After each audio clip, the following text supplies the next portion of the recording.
Good morning. You're watching Sky News Breakfast. In a moment, we'll take a look at the papers with author and broadcaster Emma Wolfe and presenter and writer Matthew Stadlen. But first, should we take a look at the front pages for you? The Sunday Telegraph quotes the right of the Conservative Party, signalling that the Prime Minister's Rwanda plan, as it stands, doesn't go far enough. The Sunday Express, well, that leads with a message from Rishi Sunak to Labour, pushing them to back the bill.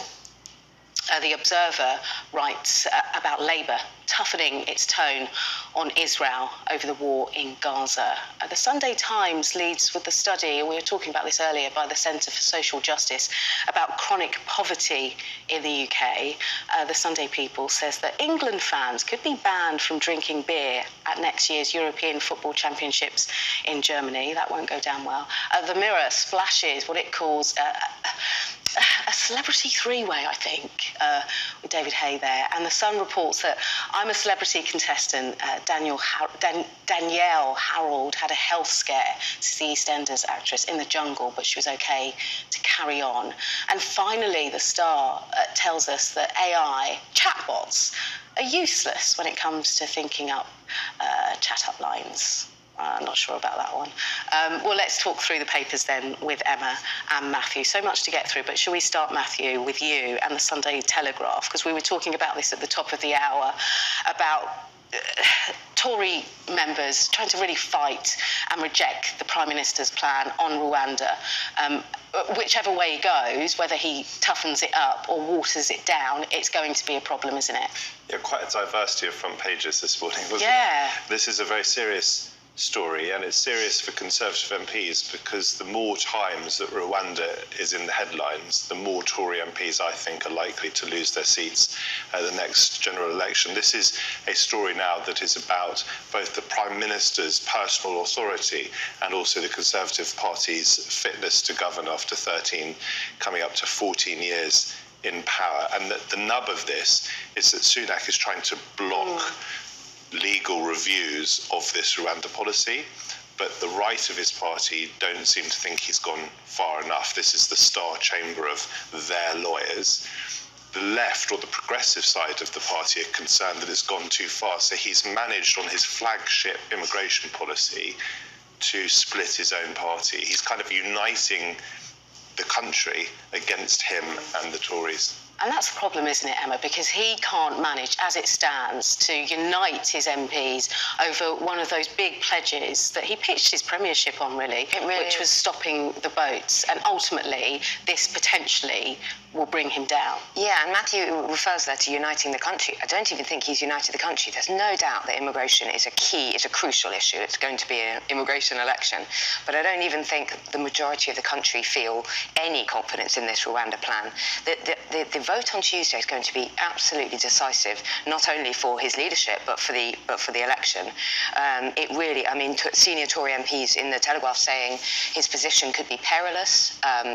Only 29, Leah, 29 Tory MPs need to vote against him for Sunak to lose this bill on Tuesday. And I think a lot will depend on that. We've seen very damaging interventions from Suella Braverman, and then obviously the resignation of Robert Jenrick. And he just seems, Sunak is almost like a dog with a bone. He won't let go of this plan that many on both sides and many in the country are saying is already a failed plan. Well, this is the thing. Emma raises a really good point there, doesn't she, about the tone of the country and what people perhaps are thinking about over immigration is the cost of living crisis.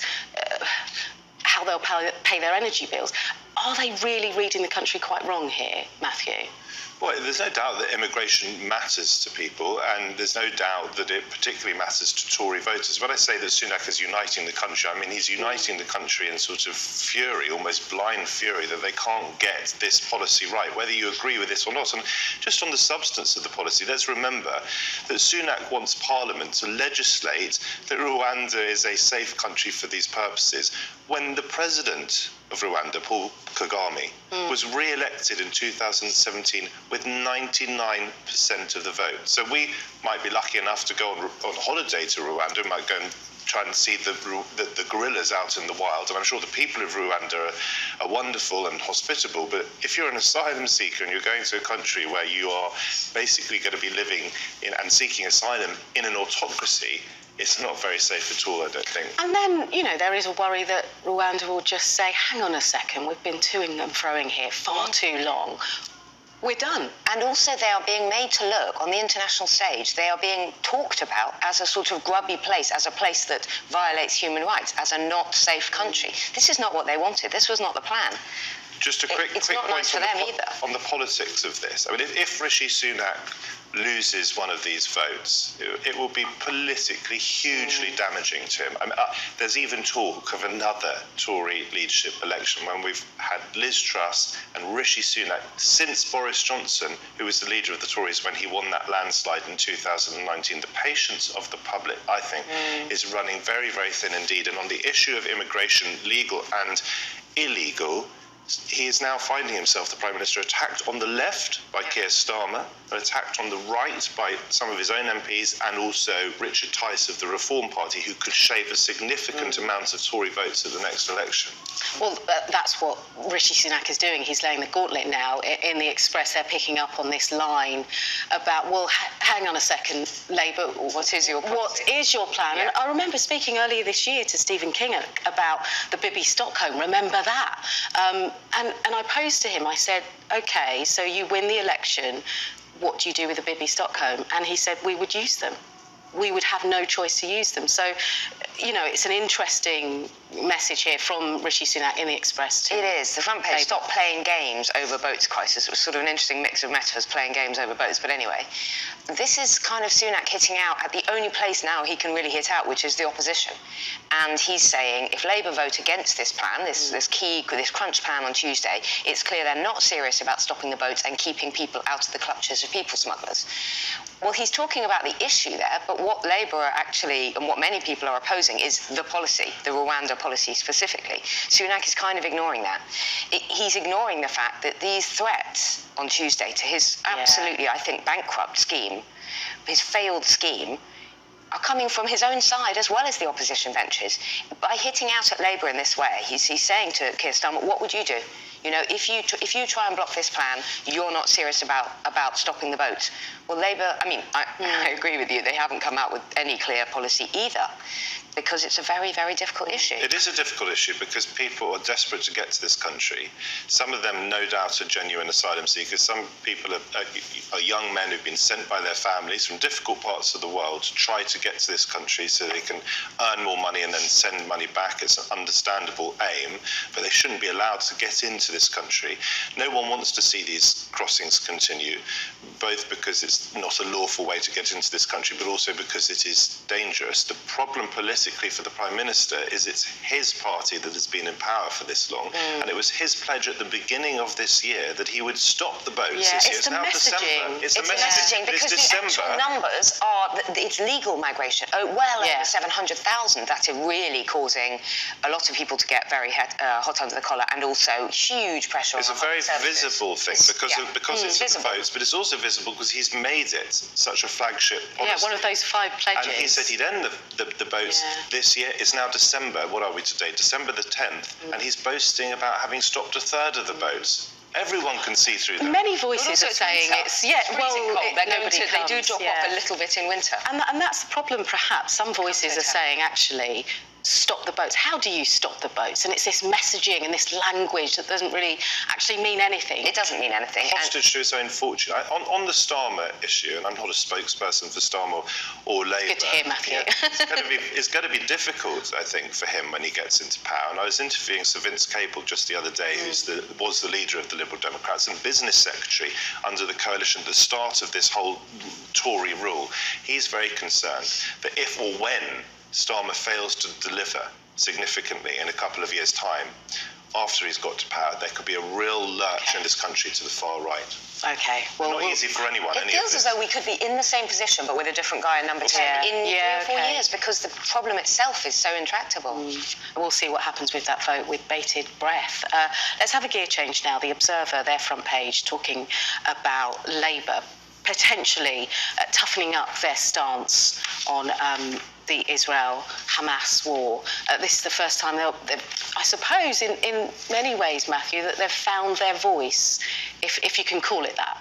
They're still not calling for a ceasefire, and on some level I can understand that, because Israel does still face a threat from Hamas, and if they were going after Hamas in a proportionate way, then they might have more support than they do at the moment. What Labour are trying to say is that there have been far too many innocents killed.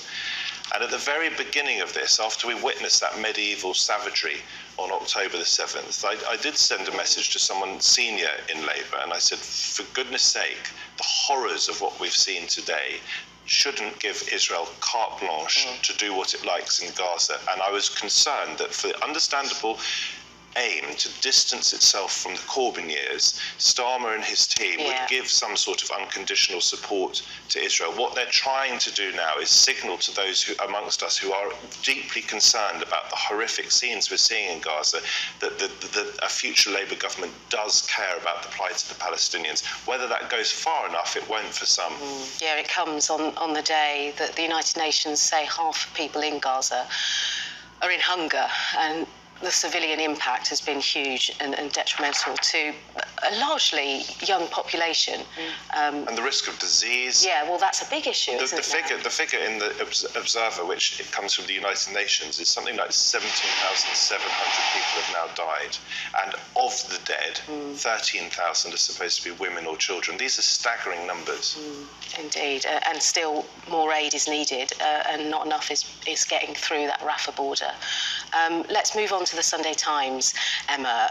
We touched on this with our reporter Molly earlier about the Centre for Social Justice and how, in particular, that lockdown really exacerbated the divisions in our society, and the numbers were stark. Yeah, absolutely. This is a really interesting study, really important study from the Centre for Social Justice, which is actually a think tank set up by Ian Duncan Smith.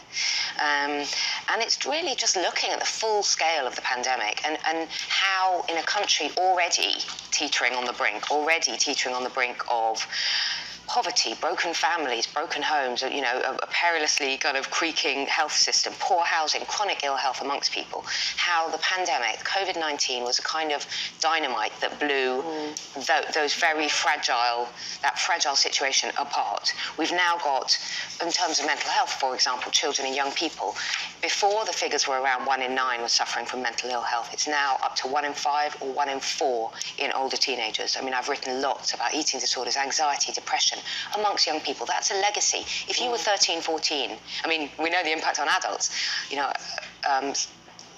babies, we don't know the impact yet, but for young people, say you were 13, 14, you were not in school, all of that kind of thing, the consequences on mental health, but other things, stagnating wages, poor housing, terrible. Things like domestic abuse.